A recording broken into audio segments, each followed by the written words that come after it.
आज हम बात करने वाले हैं चाइल्ड 44 के बारे में। ये कहानी है एक एजेंट की जो एक सीरियल किलर को पकड़ना चाहता है, मगर एक वक्त के बाद उसका डिपार्टमेंट भी उसका साथ छोड़ देता है। तब वो एजेंट निश्चय करता है कि वो अकेला ही ढूंढ निकालेगा उस सीरियल किलर को। कहानी की शुरुआत होती है और हमारे सामने एक अनाथ आश्रम का दृश्य आता है। ये वक्त होता है 1933 का। यह अनाथ आश्रम बहुत ही ज्यादा खराब है। यहाँ पर न बच्चों को खाना दिया जाता है, न ही कोई उनकी देखभाल करता है, जिससे बच्चों की हालत दिन प्रतिदिन खराब होती जा रही है। बच्चे मानसिक तौर पे बीमार हो रहे हैं। जब भी यहाँ पर थोड़ा सा भी खाना आता है तब सारे बच्चे आपस में लड़ने लगते हैं उस खाने को खाने के लिए। ऐसा ही ये सिलसिला चलते जाता है। इन चीजों से परेशान होकर के एक बच्चा भागना शुरू कर देता है अनाथ आश्रम से। तब उसे रेड आर्मी वाले पकड़ लेते हैं। यहीं पर एक सिपाही है जिसका नाम है डोमिटो। जब वो इस बच्चे को देखता है तब उसे तरस आ जाता है और वो निश्चय करता है कि वो इस बच्चे को गोद लेगा। वो तुरंत उसका नाम रखता है लियो। आज से इस बच्चे का नाम है लियो डोमिटो। फिर वक्त ऐसे ही बीतने लगता है। अब लियो जवान हो चुका है। विश्व युद्ध के दौरान उसने बड़ी बड़ी लड़ाइयां जीती, इसीलिए सारे लोग उसकी तारीफ करते हैं। सबका मानना है कि सोवियत यूनियन के सबसे बेहतरीन सिपाहियों में से लियो एक है। जैसे युद्ध खत्म होता है, लियो को मिनिस्ट्री ऑफ स्टेट सिक्योरिटी का कैप्टन बना दिया जाता है। वो अब यहाँ के सारे होने वाली चीजों पर नजर रखेगा और खास करके उन गद्दारों को ढूंढ निकालेगा जो अपने वतन के साथ गद्दारी कर रहे हैं। लियो की अब शादी हो गई है।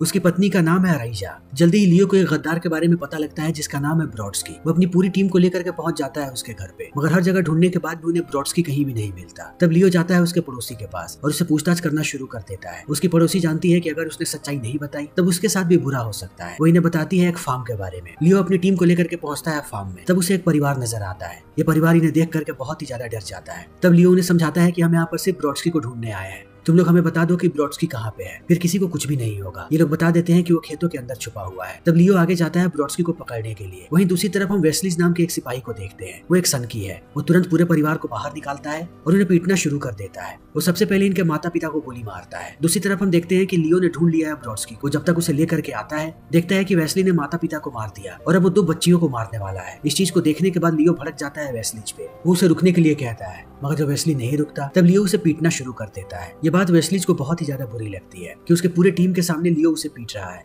वेस्लीज इस चीज का बदला लेकर के रहेगा। लियो जैसे ही वापस आता है वो पहुंचता है मेजर के पास। मेजर कहते हैं कि एक लड़की की मौत हो गई है और ये लड़का तुम्हारे बेस्ट फ्रेंड का बेटा है, यानी एलेक्सी का। जैसे ही लियो बच्चे की लाश को देखता है, मेजर कहता है कि इसका एक एक्सीडेंट में मौत हुआ है। लेकिन बच्चे को देखने के बाद लियो समझ जाता है कि किसी ने इस बच्चे को टॉर्चर किया है और फिर मारा है। लेकिन मेजर इस चीज को सामने नहीं लाना चाहता, वरना सारे लोग इसके ऊपर चढ़ेंगे कार्रवाई करने के लिए। और ये ऐसा वक्त है जब सब चाहते हैं कि हर जगह ये बात फैले कि उनके स्टेट में बिल्कुल शांति है। लियो इस बात को भली भांति समझ रहा है, लेकिन वो कैसे भी कातिल तक पहुंचना चाहता है जिसने इस बच्चे को मारा है। मगर मेजर को इस चीज में कोई रुचि नहीं है। वो कहता है कि एलेक्सी के परिवार के पास जाओ, ये लाश उनके हवाले करो और उन्हें बता देना कि उनका बच्चा एक एक्सीडेंट में मारा गया है और इस फाइल पर एलेक्सी से साइन भी करवाना। उसे समझा देना कि ये बात बाहर नहीं आनी चाहिए, वो लोग सड़कों पे ना आए। उन्हें इस बात को एक्सेप्ट करना पड़ेगा कि ये एक एक्सीडेंट है। इन बातों को सुनने के बाद अब पहुंच जाता है लियो उनके घर पे। यहाँ आने के बाद वो देखता है कि सारे लोग मातम मना रहे हैं। जब वो बताता है कि तुम्हारा बेटा एक्सीडेंट में मरा है, तब उस बच्चे की माँ चिल्लाने लगती है और कहती है कि तुम लोग अंधे हो क्या? तुम लोगों को ये चीज नजर नहीं आ रही कि मेरे बच्चे को किसी ने बेरहमी से मारा है? ये एक एक्सीडेंट नहीं है। तभी एलेक्सी आता है लियो के पास।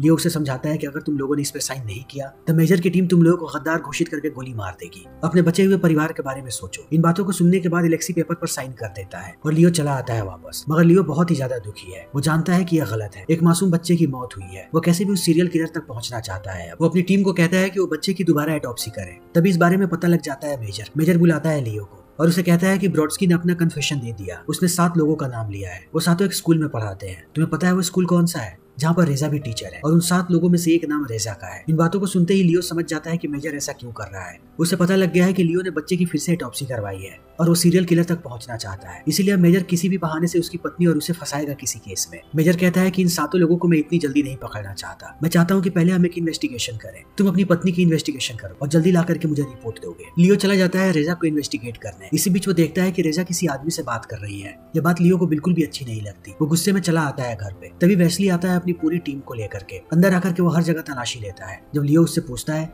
तो वो कहता है कि मुझे रेजा के खिलाफ सबूत चाहिए, इसीलिए मैं घर की तलाशी ले रहा हूँ। 7 लोगों में से एक नाम रेजा का भी है। तुम इस बात को जानते हो। इन बातों को सुनते ही अब सारी बातों को लियो समझ जाता है कि वेस्ली ही इंट्रोगेट कर रहा था ब्रॉडस्की को, इसीलिए उसने जानबूझ के रेजा का नाम डलवा दिया लिस्ट में ताकि वो उसे परेशान कर सके। तलाशी लेकर के जैसे ही वेस्ली यहाँ से जाता है, रेजा भी आ जाती है। उसके आते ही लियो उसे सवाल जवाब शुरू कर देता है। रेजा समझ जाती है कि वो किसी बड़ी मुसीबत में फंसने वाली है, उसे कैसे भी अपनी जान बचानी है। तब वो लियो से झूठ कहती है कि वो माँ बनने वाली है ताकि लियो शांत हो जाए। और अब लियो शांत भी हो जाता है। वो किसी भी कीमत पर बचाना चाहता है राइजा को। अगले दिन वो जाता है मेजर के पास और कहता है कि मैंने अपनी वाइफ को इन्वेस्टिगेट कर लिया, उसका नाम गलत डाला गया है लिस्ट में, उसके ऊपर लगाए गए सारे के सारे चार्जेस बेबुनियाद है, वो बेकसूर है। इन बातों को सुनने के बाद मेजर भड़क जाता है और कहता है कि तुमने अपना काम बिल्कुल भी ईमानदारी से नहीं किया। वो रेजा और उसको भेज देता है फायरिंग स्क्वाड के सामने, लेकिन ये लोग गोली नहीं चलाते। थोड़ी देर के बाद यहाँ पर वेस्ली जाता है और वो इन दोनों को भेज देता है ट्रेन में ताकि ये लोग दूसरे शहर में जा सके। तब लियो को पूरी बात समझ में आती है कि पूरे डिपार्टमेंट ने उसके साथ गेम खेला है, ये सब कुछ बस एक टेस्ट था कि वो लियो का टेस्ट ले सके। वो उसके पत्नी पर चार्जेस लगाएंगे और तब देखेंगे कि आखिर लियो क्या करता है। और लियो इस टेस्ट में फेल हो गया। उसने अपनी पत्नी को ज्यादा इंपॉर्टेंस दी, ना कि अपने डिपार्टमेंट को, इसीलिए अब पूरा डिपार्टमेंट उस पर गुस्सा है। वो उसके पीछे आएंगे। अब लियो और उसकी पत्नी के साथ कुछ भी हो सकता है। थोड़ी देर के बाद ये लोग पहुंचते हैं वोस्क शहर। यहाँ पर इन्हें लेने के लिए आता है जनरल मिखाई। वो जैसे ही लियो को देखता है वो आश्चर्यचकित रह जाता है, क्योंकि सबने लियो की कहानियां सुनी है कि वो कितना बेहतरीन ऑफिसर है। इसीलिए अब ये बात मिखाइल को समझ में नहीं आ रही कि इतने घटिया जगह पर ऐसे सिपाही को क्यों भेजा गया है। वो ला करके छोड़ देता है उस जगह पे जहाँ पर इनके रहने की व्यवस्था है। लियो और राइजा जैसे ही अंदर जाते हैं वो देखते हैं कि ये जगह बहुत ही खराब है। इन सबको अलग अलग काम भी असाइन किया गया है। अगले दिन राइजा जैसे ही काम पे जाती है उसे पता लगता है कि उसे अब साफ सफाई का काम मिला है। वो अंदर से टूटने लगती है। दूसरी तरफ लियो को पता लगता है कि उसे मिखाइल के अंडर में काम करना पड़ेगा। वो पहले एक कैप्टन हुआ करता था, लेकिन अब वो उसके स्टाफ की तरह काम करेगा। ये लोग चले आते हैं एक मर्डर वाली जगह पर। जब वो सारी चीजों को देखता है तो इस बात की पुष्टि हो जाती है कि ये बच्चे एक्सीडेंट से नहीं मर रहे हैं, उन्हें कोई जानबूझ करके मार रहा है। वो ये सारी बातें बताता है मिखाइल को। मिखाइल इन बातों को सुनने के बाद भड़क जाता है और कहता है कि अब मुझे समझ में आया कि तुम यहाँ पर क्यों आए हो, तुम्हारे डिपार्टमेंट ने यहाँ पर तुम्हें क्यों भेजा है। यहाँ पर कोई भी इंसान बाहर नहीं घूमता, सिर्फ मेरे डिपार्टमेंट वाले बाहर घूमते हैं और तुम लोगों को शक है मेरे डिपार्टमेंट के ऊपर, लेकिन मैं तुम्हें लिख के दे रहा हूँ कि मेरे डिपार्टमेंट में ऐसा कोई भी नहीं है जो बच्चों को मारे। लियो समझाता है कि मेरे डिपार्टमेंट ने मुझे यहाँ पर नहीं भेजा, उन लोगों ने मुझे सजा के तौर पे भेजा है। मैं बस ये चाहता हूँ कि हम दोनों मिलकर के उस सीरियल किलर को पकड़े। मगर मिखाइल उसकी बातों को नहीं सुनता और चला जाता है यहाँ से। दूसरी तरफ हम राइजा को देखते हैं। राइजा जैसे ही काम करके बाहर आ रही होती है उसे कुछ लोग पकड़ लेते हैं। तब हमें पता लगता है कि ये वेस्लीज के लोग हैं और वेस्लीज बात करना चाहता है राइजा से। जब ये दोनों बात कर रहे होते हैं तब हमें पता लगता है कि वेस्लीज प्यार करता है राइजा से। लियो से शादी से पहले ये दोनों एक साथ रहते थे और दोनों एक दूसरे से प्यार करते थे, मगर राइजा की शादी लियो से हो गई और वेस्लीज उसे भूल नहीं पाया। वेस्लीज राइजा से कहता है कि अब मुझे लियो की पोजीशन मिल गई है, मैं चाहता हूँ कि तुम उसे छोड़ो और मुझसे शादी कर लो, लेकिन राइजा मना कर देती है। तब वेस्ली का दिल फिर से टूट जाता है। वो राइजा को कहता है कि अब तुमने मुझे मना किया है, अब देखो मैं तुम्हारी क्या हालत करता हूँ। उसके सारे आदमी उसे हरास करना शुरू कर देते हैं। राइजा यहाँ से भाग करके पहुंचती है एक स्टेशन पे ताकि वो यहाँ से कहीं दूर चली जाए। उसे पता है कि वेस्ली यहाँ पर उसे अकेला नहीं छोड़ेगा, मगर ट्रेन पर चढ़ने से पहले उसे आकर के लियो पकड़ लेता है और कहता है कि तुम क्या कर रही हो। तब इन दोनों के बीच झगड़ा होने लगता है। झगड़े में राइजा कहती है कि मैं तुमसे कभी भी शादी नहीं करना चाहती थी, लेकिन तुम एक बड़े ऑफिसर थे, अगर मैं तुम्हें मना करती तब वो लोग मुझे और मेरे परिवार को मार देते। मैंने मजबूरी में तुमसे शादी की, मैंने कभी भी तुमसे प्यार नहीं किया।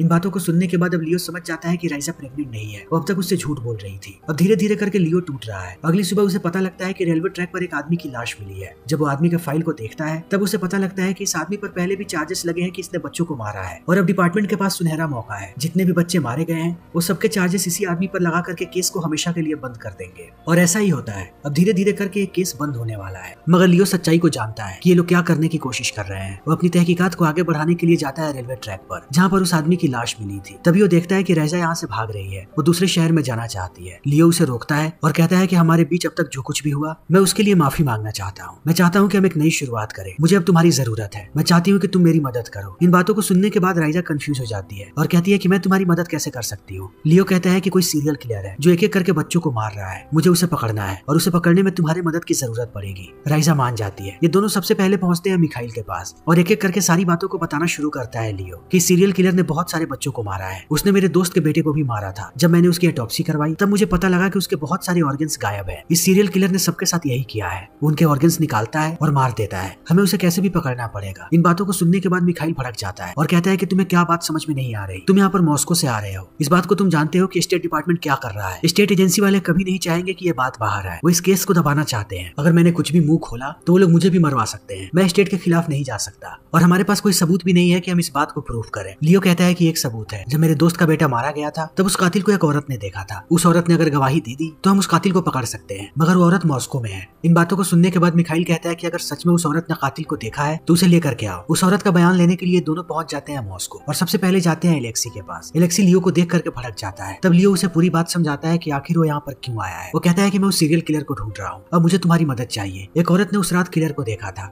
मुझे उसके पास लेकर के चलो। एलेक्सी इन दोनों को लेकर के जाता है उसी औरत के पास, मगर ये औरत डर के मारे इन्हें कुछ भी नहीं बताती। उसे खुद भी समझ में नहीं आता कि वो क्या बोल रही है। दूसरी तरफ हम मिखाइल को देखते हैं। मिखाइल सारी पुरानी फाइल्स को निकालता है और सारी फाइल्स को देखने के बाद उसे एहसास होता है कि अब तक उस कातिल ने 44 बच्चों को मारा है और सबको मारने का तरीका सेम है। मिखाइल इस बात को समझ जाता है कि लियो सच बोल रहा था, ये कोई सीरियल किलर है। वो जब सारी जगहों को देखता है तब उसे पता लगता है एक जगह के बारे में, ज्यादातर बच्चों का खून वहीं के रेलवे ट्रैक पर हुआ है। दूसरी तरफ हम देखते हैं राइजा और लियो को। जब ये लोग मॉस्को के रेलवे स्टेशन पे आते हैं तो देखते हैं कि यहाँ पर हर तरफ पुलिस वाले फैले हुए हैं। अगर किसी ने भी इन्हें पहचाना तब इनके लिए मुसीबत बढ़ जाएगी, क्योंकि इनको मॉस्को से बाहर निकाल दिया गया था। तब राइजा लेकर के लियो को जाती है उसी आदमी के घर पे जिसके साथ लियो ने उसे स्कूल में देखा था। इस आदमी का नाम है इवान। इवान अब पूछताछ करना शुरू कर देता है लियो से। वो लियो से एक के बाद एक बहुत सारे सवाल पूछता है। लियो को लगता है कि इवान एक अच्छा आदमी है। वो उसे सब कुछ बता देता है बच्चों के खून के बारे में। फिर इन बातों को सुनने के बाद यहाँ पर राइजा को एहसास होता है कि इवान कोई टीचर नहीं है, वो भी काम करता है स्टेट सिक्योरिटी के लिए। और जो 7 नाम पुलिस वालों को मिले हैं वो ब्रॉडस्की ने नहीं बल्कि इवान ने ही दिए थे। अब इवान इन्हें भी नहीं छोड़ेगा। तब लियो उस पर हमला कर देता है। इससे पहले वो इन्हें मारता, इवान उसे मार देता है। मारने के बाद ये लोग भाग करके पहुंचते हैं रेलवे स्टेशन पे। अभी सिक्योरिटी कम है। तब छुप करके वो लोग चले जाते हैं ट्रेन के अंदर और पहुंच जाते हैं वोस्क शहर। यहाँ आते ही लियो सबसे पहले जाकर के मिलता है मिखाइल से। मिखाइल कहता है कि तुम सच बोल रहे थे,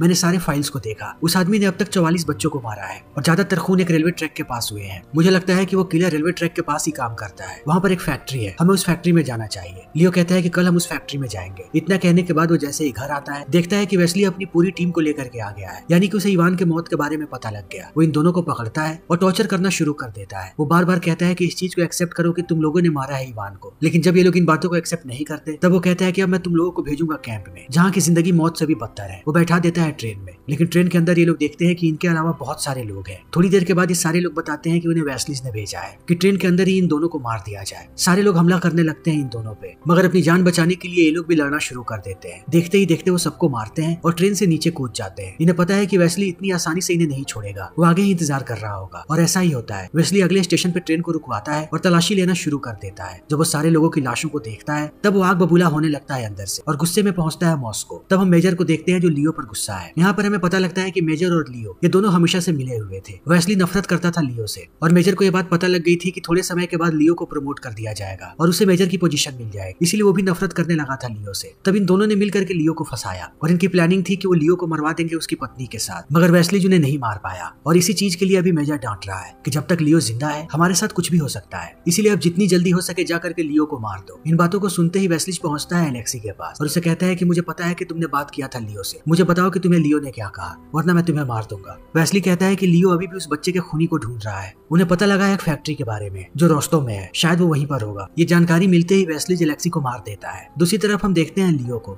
जो पहुंच जाता है उस फैक्ट्री में। अंदर जाते ही एक आदमी पर बंदूक तानता है और कहता है कि मुझे उस कमरे में लेकर के चलो जहाँ पर यहाँ के सारे वर्कर्स की डिटेल्स है। वो उस कमरे में जाने के बाद सारे वर्कर्स को देखने लगता है कि जहाँ जहाँ खून हुआ है कौन सा वर्कर हमेशा ही उस जगह पर था। सारे वर्कर्स का नाम देखने के बाद उसे एक आदमी का नाम मिलता है, जहाँ जहाँ भी खून हुआ है सिर्फ यही आदमी मौजूद था। इस आदमी का नाम है व्लादिमीर। अब लियो ढूंढना शुरू कर देता है व्लादिमीर को। व्लादिमीर जैसे ही लियो को देखता है भागना शुरू कर देता है। अब लियो उसका पीछा कर रहा है। थोड़ी देर के बाद जंगल में दोनों एक दूसरे के आमने सामने होते हैं। व्लादिमीर लियो को कहता है कि मैं तुम्हें जानता हूँ, हम दोनों एक ही अनाथ आश्रम में थे। जब मैं वहाँ से निकला तब से मैं तुम्हें फॉलो कर रहा था, तुमने बहुत ही ज्यादा तरक्की की है। लियो व्लादिमीर से कहता है कि आखिर तुमने मासूम बच्चों को क्यों मारा, लेकिन अभी व्लादिमीर कुछ बोलता उससे पहले यहाँ पर वेस्ली जाकर के व्लादिमीर को मार देता है। फिर वो इन दोनों को नीचे बैठाता है और बंदूक सबसे पहले लगाता है लियो के सर पे, मगर वो ट्रिगर दबाता उससे पहले लियो हमला कर देता है उस पे और इनके बीच लड़ाई होने लगती है। थोड़ी देर के बाद लियो मार गिराता है वेस्लीज को। तभी वो देखता है कि स्टेट सिक्योरिटी वाले आ गए, सबने बंदूक तान करके रखा है इन दोनों पे। लियो कहता है कि व्लादिमीर एक क्रिमिनल है और उससे लड़ते हुए वेस्ली की जान चली गई।